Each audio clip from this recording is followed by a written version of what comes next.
Good morning. BCom part third EAFM paper second project planning. इसमें हम पढ़ रहे थे प्रोजेक्ट लाइफ साइकिल और उसमें हम उसके फोर्थ अवस्था को पढ़ चुके थे, प्रोजेक्ट सिलेक्शन यानी कि परियोजना चयन। इसमें हम बात कर चुके हैं कि पूंजी बजटन की तकनीकें विश्लेषण एवं सर्वोत्तम विकल्प के चयन का मापदंड प्रदान करती है और इनके आधार पर प्रोजेक्ट रिपोर्ट तैयार की जाती है। अगर यह विश्वास हो जाता है कि उस प्रोजेक्ट को लागू करने पर लाभ हो रहा है तो उस प्रोजेक्ट को लागू करने का निर्णय ले लिया जाता है। इसकी नेक्स्ट जो स्टेज है वो है क्रियान्वयन एवं समारंभ। इसमें क्या है, परियोजना की क्रियान्वयन का आशय वास्तव में परियोजना को संस्थापित करने के लिए किए जाने वाले आवश्यक चरणों से है, यानी कि उसको इम्प्लीमेंटेशन जो हम करेंगे तो उसके स्टेप्स क्या क्या होंगे, उसमें क्या क्या चीज़ें की जाएंगी, अर्थात उस प्रोजेक्ट को अब हम एक्चुअल रूप में लागू कर रहे हैं उसके लिए हम क्या क्या करेंगे। तो उसके लिए अभियांत्रिकी अभिकल्प तैयार किए जाएंगे, यानी कि इंजीनियरिंग जो डिज़ाइंस है उनको तैयार किया जाएगा। बातचीत एवं अनुबंध या नेगोशिएशंस एंड कॉन्ट्रैक्टिंग, हमें किसी जो थर्ड पार्टी है या जिनसे हम रॉ मटेरियल ले रहे हैं या कोई प्लांट या मशीनरी या जो भी कुछ है हमारे उस प्रोजेक्ट के लिए ज़रूरी चीज़, उसके लिए हम नेगोशिएशन और कॉन्ट्रैक्ट करेंगे। थर्ड स्टेज होगी स्थापना एवं निर्माण कार्य, उसके संस्थापना और निर्माण कार्य करने होंगे। और उसके बाद है कर्मचारियों की भर्ती एवं प्रशिक्षण, यानी कि उसके बाद हमको उस प्रोजेक्ट के लिए जो कर्मचारियों की ज़रूरत पड़ेगी, जिस एबिलिटी के कर्मचारियों की ज़रूरत पड़ेगी उनकी हम भर्ती करेंगे। और भर्ती प्रक्रिया का एक अलग से पूरा चैप्टर है, उसको समझने के लिए वो मैनेजमेंट का पार्ट है। और उसके बाद उनको ट्रेनिंग दी जाएगी। इसके बाद संयंत्र चालू करना एवं परीक्षण उत्पादन करना, इसके बाद जो प्लांट है वो चालू हो जाएगा और उनका परीक्षण उत्पादन शुरू हो जाएगा। एक परियोजना का क्रियान्वयन बहुत ही जटिल तथा समय लेने वाला और जोखिम कार्य है। अगर क्रियान्वयन में देरी होगी तो वो बहुत महंगी और खतरनाक सिद्ध होगी। तो इस अवस्था में सहयोग और नियंत्रण की आवश्यकता होती है, इसलिए मैनेजमेंट की ये सभी तकनीकें इसमें लागू होती है। कौन कौन सी, इसमें सारी चीज़ें आ गई, उसको तैयार करना, कॉन्ट्रैक्ट करना, संस्थापना, निर्माण यानी कि संगठन वाला, कर्मचारियों की भर्ती और प्रशिक्षण वाला, ये मैनेजमेंट का पार्ट हो गया। इसके साथ साथ कोऑर्डिनेशन एंड कंट्रोल, लीडरशिप, ये सारी चीज़ें, ये सारी मोटिवेशन, प्रेरणा, कर्मचारियों को प्रेरित करना, ये सारी जो मैनेजमेंट की तकनीकें हैं वो इस अवस्था में लागू की जाएंगी। नेक्स्ट जो अवस्था है वो है परियोजना पुनरीक्षण अथवा अनुश्रवण, यानी कि छठी अवस्था परियोजना जीवन चक्र की अंतिम अवस्था। इसमें क्या होगा, परियोजना अनुश्रवण से आशय स्वीकृति पत्र में दिए गए निर्देशों तथा दिशा निर्देशों का अनुसरण और निर्माण क्रियाओं और उनके पर्यवेक्षण की सर्वोत्तम विधियों को लागू करने से है। अगर इसमें कोई सुधारात्मक कार्यवाही देखी जाती है तो विभिन्न प्राधिकारियों द्वारा दिए गए प्रतिवेदनों पर नियमित रूप से प्रगति का पुनरीक्षण यानी कि मॉनिटरिंग और रिव्यू करना सम्मिलित है। परियोजना के चालू स्तर की नियोजित स्तर से तुलना करके विचरणों को प्रतिवेदित करना भी अनुश्रवण कहलाता है। अब अनुश्रवण और पुनरीक्षण किया जाएगा तो उसके लिए उस प्रोजेक्ट के जो क्षेत्र हैं उनकी नियमित रूप से ये सारी चीज़ें की जाएंगी, यानी कि क्या किया जाएगा, रिव्यू एंड मॉनिटरिंग। और वो क्षेत्र कौन कौन से होंगे, परियोजना प्रतिवेदन में विचारार्थ संगठन के उद्देश्य जिनके आधार पर स्वीकृति दी गई थी, उसकी स्वीकृति लागत क्या थी, प्रारंभ करने की अनुसूची तिथि क्या थी। इसके अलावा तकनीकी आर्थिक मॉनिटरिंग और रिव्यू किया जाएगा। कार्य गुणवत्ता एवं परिमाण का भी ध्यान रखा जाएगा कि उसमें कितनी क्या कार्य गुणवत्ता मिल रही है और अगर उसमें सुधार की ज़रूरत है तो वो सारी चीज़ें इसमें इंक्लूड होगी। अब हम ये आगे बढ़ते हैं, ये देखेंगे कि परियोजना सफल है या असफल।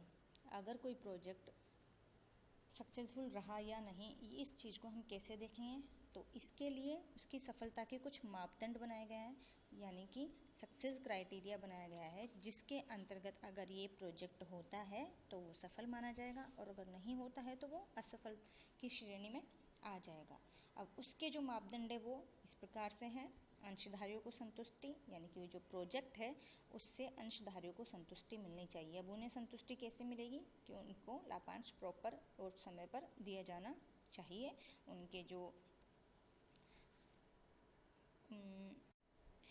पूंजी लगाई गई है उनके द्वारा, उसका जो रिजल्ट है वो संतुष्टिजनक होना चाहिए। सेकंड जो मापदंड है वो है आवश्यकताओं की पूर्ति, यानी कि ये जो प्रोजेक्ट है ये एक्चुअल में उन आवश्यकताओं की पूर्ति करने वाला होना चाहिए। इसके अलावा अपेक्षित गुणवत्ता की पूर्ति करना, जो अपेक्षित रखी गई है, जो अपेक्षा रखी गई है उस प्रोजेक्ट से, अगर वो गुणवत्ता ही नहीं मिलेगी तो कोई मतलब ही नहीं है। और लागत की सीमा में ये होना चाहिए। सिंपल है, अगर ये लागत की सीमा से बाहर जाएगा तो भी ये फ्रूटफुल नहीं है। दीर्घावधि एवं वास्तविक लाभ प्रदान करने वाला होना चाहिए, यानी कि लॉन्ग टर्म को भी ध्यान में रखा जाना चाहिए और रियल जो प्रॉफिट्स है वो होना चाहिए। ये नहीं कि ग्रोस प्रॉफिट तो हो जाए लेकिन नेट प्रॉफिट तक आते आते उसकी मात्रा बहुत कम रह जाए, तथा टीम को पेशेगत संतुष्टि तथा सीखने के अवसर प्रदान करने वाला भी ये होना चाहिए। अगर इन मापदंडों की पूर्ति नहीं की जाती है तब परियोजना को उसके उद्देश्यों की प्राप्ति में असफल कहा जाता है और वो प्रोजेक्ट असफल माना जाता है। अब ऐसे कौन से कारण हो सकते हैं जिनकी वजह से प्रोजेक्ट असफल हो गया हो या असफल रह जाता हो? वो कारण हम इस प्रकार से समझेंगे। वो उनमें पहला है अनुचित रूप से परिभाषित उद्देश्य। अनुचित रूप से परिभाषित उद्देश्य वो इसलिए कि यदि लक्ष्य और उद्देश्य परिभाषित ही नहीं होंगे या वे अस्पष्ट होंगे तो परियोजना दल उसको समझ ही नहीं पाएगा और उसके स्टार्ट से लेके एंड तक की सारी प्रोसेस ही गलत होगी। सेकंड, परिवर्तनों पर नियंत्रण नहीं। अब मान लो आपने पहले तो प्रोजेक्ट की प्लानिंग किसी और हिसाब से कर ली, बीच में कुछ राजकीय नियमों में या एनवायरनमेंट में या हम कहें कि कंपटीशन मार्केट में कुछ चेंजेज हुए और उसके अकॉर्डिंग आपने उन चेंजेस के अकॉर्डिंग अपने आप को नहीं ढाला या अपने प्रोजेक्ट की जो क्रियाविधि है, जो स्टेजेस है, उन पर नियंत्रण नहीं कर पाया तो जाहिर सी बात है वो असफल ही होगी, क्योंकि उसके रिजल्ट उस अकॉर्डिंग नहीं मिलेंगे। बिना आकस्मिकता उचित नियोजन या आकस्मिकताओं के बिना नियोजन, यानी कि आकस्मिकताओं का आपने ख्याल नहीं रखा। ये सेम वही बात है जैसे आपकी प्रोजेक्ट के लाइफ साइकिल के बीच में कुछ ऐसे आकस्मिकताएं आ जाती है, जैसे क्लाइमेट की या और भी कुछ अन्य आकस्मिकताएं आ गई और आपने उनका ध्यान रखे बिना नियोजन किया है तो उनके लिए तो आपके पास व्यवस्था ही नहीं है, फिर वो असफल होना ही है। अगला कारण है अपर्याप्त नियोजन, इनएडुकेट प्लानिंग, अर्थात अगर आपका नियोजन ही प्रॉपर नहीं है तो उसका असफल होना, प्रोजेक्ट का असफल होना तय है। नेक्स्ट है अपर्याप्त नेतृत्व। अब जैसा कि हमने पढ़ा कि परियोजना के क्रियान्वयन की जो स्टेज है उसमें हम मैनेजमेंट की सारी तकनीकों का समावेश करते हैं। अगर उस टाइम पर उस तकनीक में हमने सही रूप से नेतृत्व नहीं किया या जैसे हमने मतलब मैनेजमेंट ने अच्छे से नेतृत्व नहीं किया तो वहाँ संगठन में काफ़ी उतार चढ़ाव देखने को मिलेंगे। न उनकी तरफ से क्रियान्वयन हो पाएगा, न वो प्रेरित हो पाएंगे, न उनको सही दिशा निर्देश मिलेंगे और फलस्वरूप असफलता देखने को मिलेगी। नेक्स्ट जो रीज़न है वो है अंशधारियों की अपेक्षाओं की अवहेलना। अब क्या होता है, परियोजना दल को अंशधारियों अथवा स्वामियों की अपेक्षाओं की पूर्ण जानकारी होनी चाहिए। उनको ये पता होना चाहिए कि इस प्रोजेक्ट से अंशधारी क्या अपेक्षा कर रहे हैं। अगर वो अपेक्षा को फुलफिल नहीं कर पा रहा है वो प्रोजेक्ट तो भी वह असफल ही माना जाएगा। नेक्स्ट, कमजोर परियोजना प्रतिवेदन। ये क्या है कि सामान्य प्रतिवेदनों में यह नहीं दर्शाया जाता कि क्या है। ऐसी स्थिति में सुधारात्मक कार्रवाई की ही नहीं जा सकती है क्योंकि उनको पता ही नहीं है कि इसका मेन जो सुधार है वो क्या किए जाने चाहिए, क्योंकि प्रतिवेदन ही ऐसा दर्शाया गया है तो फिर वो परियोजना डूबेगी ही डूबेगी। फिर है कमजोर अनुश्रवण एवं नियंत्रण। अच्छा, इसमें एक और है आधारहीन धारणाएं। पहले ये डिस्कस कर लेते हैं। जब कोई परियोजना समस्याओं से घिर जाती है तब लोगों का विश्वास होता है कि अनुसूची परिवर्तन, अतिरिक्त मानव शक्ति या अधिक कार्य करने से समस्याएं हल हो जाएंगी, किंतु ऐसा होता नहीं है क्योंकि यह खराब नियोजन के कारण है। अतः इसका हल वापस पुनर्नियोजन करना ही है। इसका मतलब क्या हुआ कि आप बेसलेस कॉन्सेप्ट पर चल रहे हो, एजम्पशंस पर, परिकल्पनाओं पर चल रहे हो।